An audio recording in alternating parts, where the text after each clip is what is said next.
একেবারে আসলে যাদের এই যে বুকে ব্যথার বিষয়টি, বুকে ব্যথা হঠাৎ করে বেড়ে গিয়েছে, কি করণীয় তাৎক্ষণিকভাবে? কারণ সবাই তো আসলে এই রাজধানী কেন্দ্রিক চিকিৎসা ব্যবস্থার আওতাধীন নয়, প্রান্তিক পর্যায়ের মানুষও রয়েছেন। তাদের ক্ষেত্রে আসলে কি করণীয়, কিংবা রাজধানীবাসী যারা রয়েছেন, যারা মেট্রোপলিটন সিটির মধ্যে রয়েছেন, তাদের ক্ষেত্রে আসলে কি করণীয়?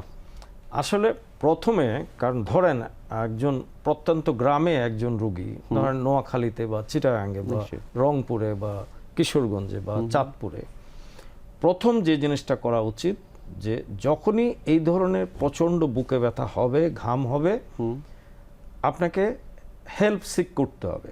অর্থাৎ আপনার পাশে বা আপনার আত্মীয় স্বজন যেই আছে যে আমার খুব খারাপ লাগতেছে, তৎক্ষণাৎ আপনি একজন চিকিৎসকের পরামর্শ নেবেন। এখন কথা হলো, অনেক ক্ষেত্রে চিকিৎসক নাও থাকতে পারে।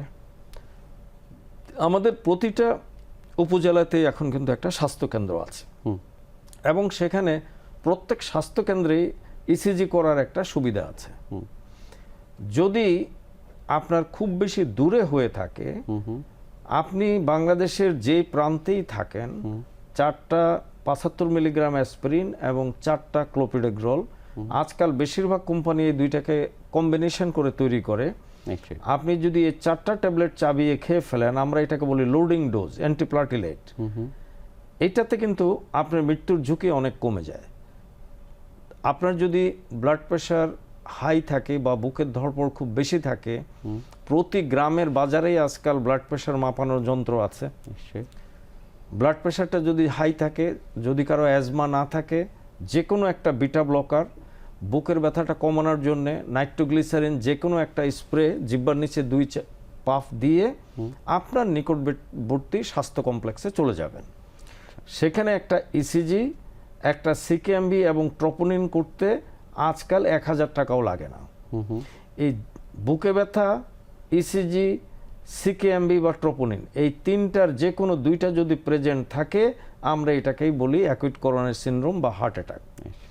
সেই ক্ষেত্রে সবচেয়ে ইম্পর্ট্যান্ট হলো যে যত দ্রুত সম্ভব আপনাকে একটা সিসিউতে যেতে হবে, যেখানে নির্দিষ্টভাবে হার্ট অ্যাটাকের রোগীদের চিকিৎসা হয়।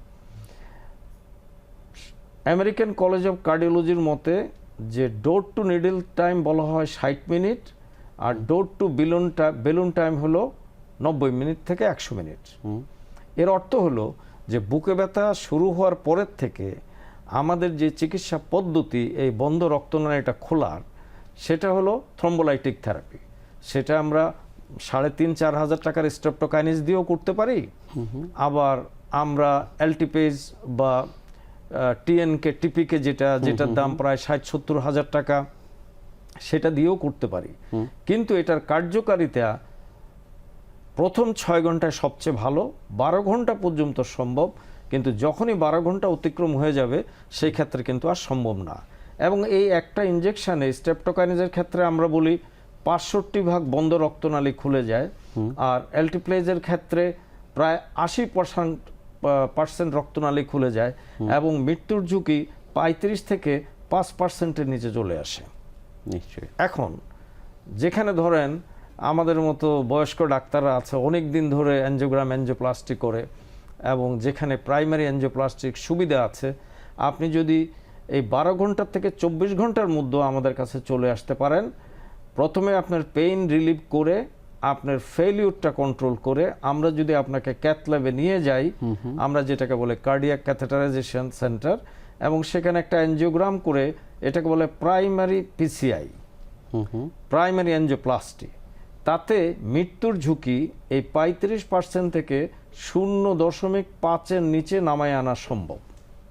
আচ্ছা, এখন আমাদের সবচেয়ে বড় প্রবলেম হলো 95% বেশি রোগী আমাদের কাছে আসেন 24 ঘন্টার পরে। ততক্ষণে যারা মারা যাওয়ার তারা অলরেডি মারা যান, এবং যারা বেঁচে আছেন তাদের হার্টের একটা বিরাট অংশ মাংসপেশি মরে যায়, যেটা পরবর্তীতে আমরা অ্যাঞ্জিওপ্লাস্টি বা বাইপাস করেও আপনাকে অত সুবিধা দিতে পারি না, হার্ট ফেলিউরের দিকে যায়, এবং এক পর্যায়ে আলটিমেটলি হার্ট ফেলিউরে এই রোগীদের মৃত্যু হয়। নিশ্চয়ই। কাজেই সময় এখানে এই জন্য বলা হয় যে minute is muscle, muscle is life. আপনার প্রতি সেকেন্ড সময় এখানে খুব মূল্যবান। যত দ্রুত আপনি একটা হাসপাতালে আসবেন বুকে ব্যথা নিয়ে, আপনার বেঁচে থাকার সম্ভাবনা তত বেশি। নিশ্চয়ই।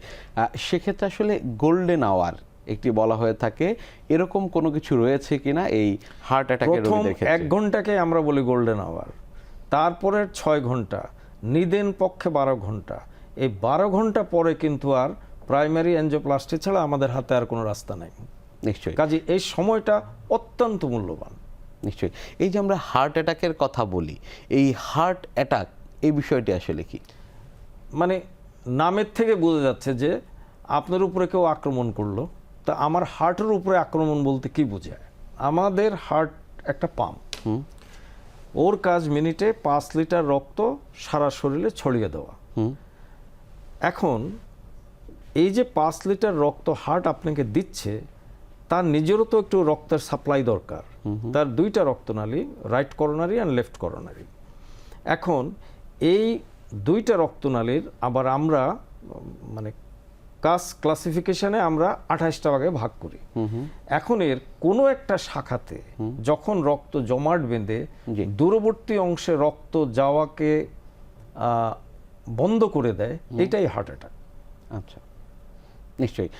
সেক্ষেত্রে আসলে এই যে হার্ট অ্যাটাক কিংবা অনেকের ক্ষেত্রে আমরা দেখি সাডেন ডেথ, এই বিষয়টাকে আসলে কিভাবে ব্যাখ্যা করবেন আমাদের কিংবা দেশে এই বিষয়টা সাডেন কিভাবে জানবো ডেথটা আমরা? ইদানিং খুব বেশি, এবং এটা খুব অরিড হওয়ার মতো একটা অবস্থা। এই সাডেন ডেথটা প্রিভেন্ট করার জন্য আমাদের কতগুলি জিনিস, যেমন অল্প বয়সে যে ইয়াং ছেলে মেয়েদের মৃত্যু হয়, তার জন্য কিছু কনজেনিটাল, যেমন আমরা বলি hypertrophic obstructive cardiomyopathy, HOCM, long QT syndrome. একটা ইসিজি এর একটা ইকো করলেই জানা যায় যদি কোনো বংশে হঠাৎ করে 30-এর নিচে কোনো ছেলে মেয়ের মৃত্যু হয়, ওই বংশের বাকি সদস্যদের একটা ইসিজি ইকো অবশ্যই করানো উচিত। নিশ্চয়ই।